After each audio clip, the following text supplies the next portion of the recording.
안녕하세요. 새로운 시작을 위한 아티스트웨이라는 책으로 12주간 워크숍을 진행하게 될 가지가지가입니다. 작년에 이 책의 저자인 줄리아 카메론이 25년 전에 쓴 아티스트웨이라는 책을 가지고 12주간 워크숍을 진행한 바 있는데요. 그 이전부터 모닝페이지를 쓰고 있었으니 벌써 10개월째 매일 아침 모닝페이지를 쓰고 있는 겁니다. 이미 워크숍을 통해서 여러분들과 아티스트웨이의 진가를 경험했기 때문에 이번에 청미 출판사를 통해 출간된 새로운 시작을 위한 아티스트웨이도 큰 기대를 가지고 있습니다. 12주간 진행될 새로운 시작을 위한 아티스트웨이를 시작하기 전에 오리엔테이션으로 이 책의 활용 방법과 줄리아 카메론이 제시하는 기본 두고 4가지를 먼저 소개하겠습니다.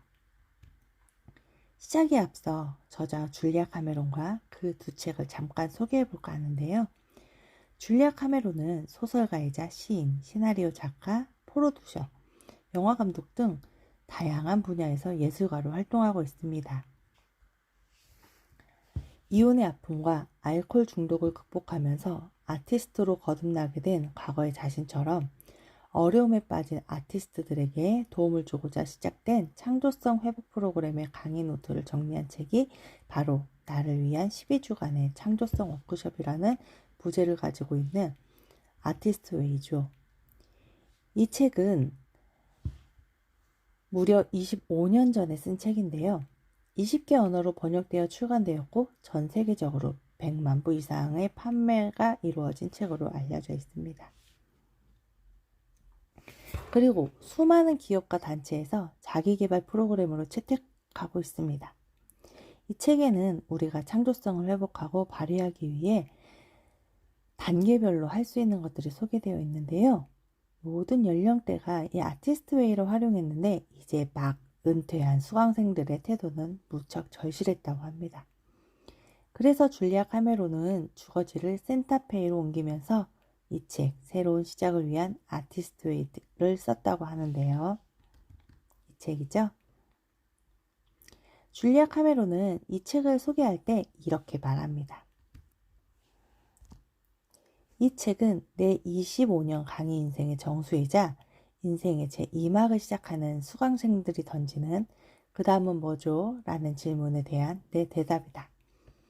즉, 창조성을 발휘할 수 있는 시간을 남보다 많이 가지고 있으면서도 창조의 과정 앞에서 종종 주저하고 있는 인생 제2막을 앞둔 사람들에게 시선을 돌린 것이죠. 소개한 이 두 책은 모두 12주간 혼자서도 진행할 수 있을 정도로 잘 정리되어 있는데요.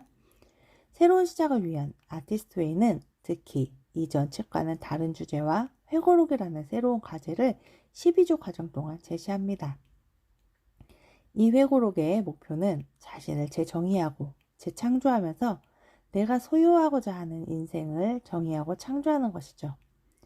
자신의 이야기 가운데 깊고 복잡하며 창조적인 많은 부분들을 되돌아보고 되살림으로써 남은 인생의 출발점이 될 명확함과 목적을 깨닫게 되는 것이라고 말합니다. 새로운 시작을 위한 아티스트웨이는 셋이아라는 별칭으로 불리기도 하는데요. 저도 줄임을 별칭으로 자주 부르게 될 것 같으니 미리 알아두셨으면 좋겠습니다. 줄리아 카메론이 서문에서 제시한 구절들 중에 의미 있었던 구절들을 잠깐 소개해 볼까 하는데요. 이 책은 이제 막 은퇴한 이들에게 금기시되어 온 많은 주제들, 즉 따분함, 경솔함, 무소속감, 성급함, 흥분과 우울감 등에 대해 다룰 것이다. 또한 이 책을 활용하는 이들에게 함께 사용하면 창조성의 부활을 촉발할 수 있는 간단한 도구들을 제시할 것이다. 모든 사람들이 창조적임을 그리고 창조성을 탐험하는데 결코 늦은 때란 없다는 것을 증명할 것이다. 센타페이에서 지낸 첫 해 3월에 나는 65세가 되었다. 나는 확실히 나이를 먹고 있을 뿐 아니라 인생의 마침표에 가까워지고 있다. 노인이라는 단어는 공식적으로 65세 이상의 사람들에게 해당하는 용어이다. 그렇지만 노인이라고 불리는 사람들이 모두 스스로를 노인으로 생각하는 것은 아니다. 그리고 모든 사람이 65세에 은퇴하는 것도 아니다.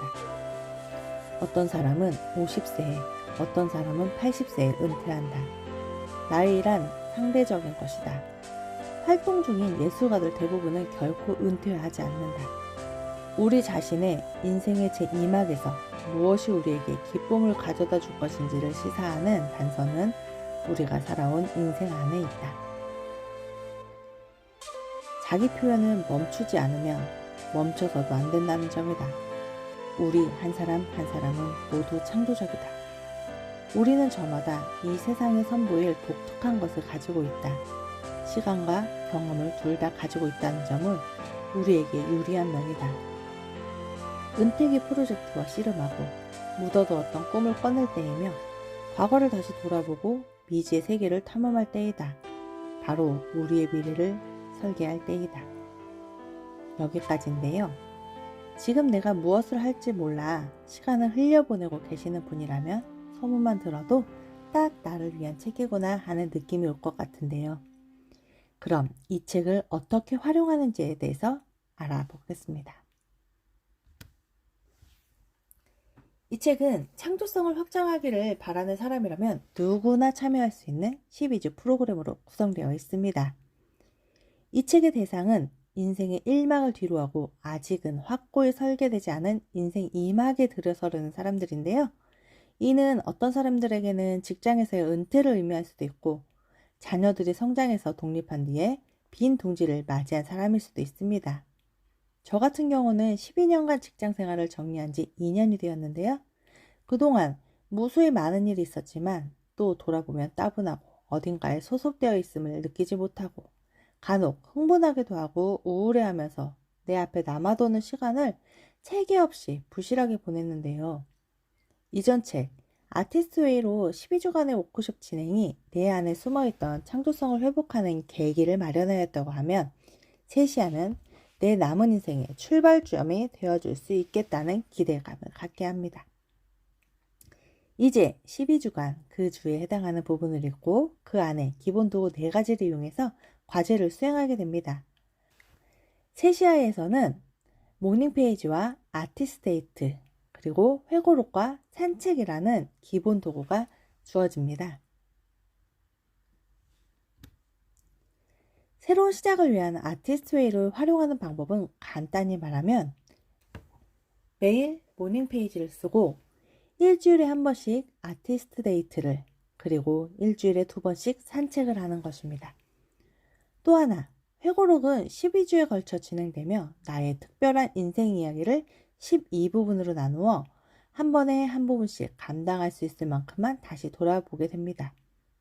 이 12주는 약 3달가량 걸리는데요. 이 기간이 길게 느껴질 수도 있겠지만 남은 나의 인생의 출발점에서 시동을 거는 데 걸리는 시간으로 내 인생의 다음 단계를 위해 일주일에 몇 시간씩 투자하는 것이라고 생각하면 좋겠습니다. 그럼 앞에서 말한 기본 도구 4가지에 대해서 자세히 알아보겠습니다. 모닝페이지는 매일 아침 일어나자마자 의식의 흐름에 따라 손으로 3쪽씩 글을 쓰는 건데요. 이것은 아침에 가장 먼저 하는 일이고 또 아무에게도 보여주어서는 안 됩니다. 줄리아 카메론은 모닝페이지의 핵심을 꼭 손으로 써야 한다는 거라고 말하는데요. 저도 손으로 쓰는 것이 번잡스러워서 컴퓨터로 쓰곤 했는데 날이 지나감에 따라 빠른 타자 속에 제 생각을 솔직하게 담아내지 못한다는 것을 알아차렸죠. 그래서 저도 모닝페이지를 컴퓨터가 아닌 노트에 촘촘하게 3쪽씩 쓰고 있는데요. 사실 줄리아 카메론은 A4 크기의 노트에 3쪽을 쓰기를 추천합니다. 좀 많긴 하죠? 아무에게도 보여주면 안 된다는 것도 꼭 기억하시고 모닝페이지를 쓰는 것을 너무 어렵게 생각하지 않으셨으면 좋겠습니다. 모닝페이지는 일반적인 글쓰기가 아니며 일정한 형식을 가지지도 않으니까요. 아티스트 데이트는 일주일에 한 번씩 내가 관심을 갖고 매력적이라고 느끼는 것을 살피는 나 홀로 탐험입니다. 아티스트 데이트를 계획하고 그것을 수행하기 위해서 일정을 확보해야 해요. 가능한 모험 10가지를 목록을 작성하고 일주일에 한 번씩 모험 하나를 실제로 해보는 거예요. 일주일에 한 번씩 1시간 정도 걸릴 계획을 세우고 어떤 소중한 사람이 함께하길 원해도 혼자 떠나는 것이 중요합니다. 아티스트 데이트는 어린이 서점에 들르거나 문구점 쇼핑을 하는 것과 같이 거창하지 않아도 됩니다. 산책은 가장 가치 있는 창조성 도구 중 하나이자 가장 단순한 도구인데요. 일주일에 2번, 20분 동안 혼자 걷는 거예요. 아주 간단하죠?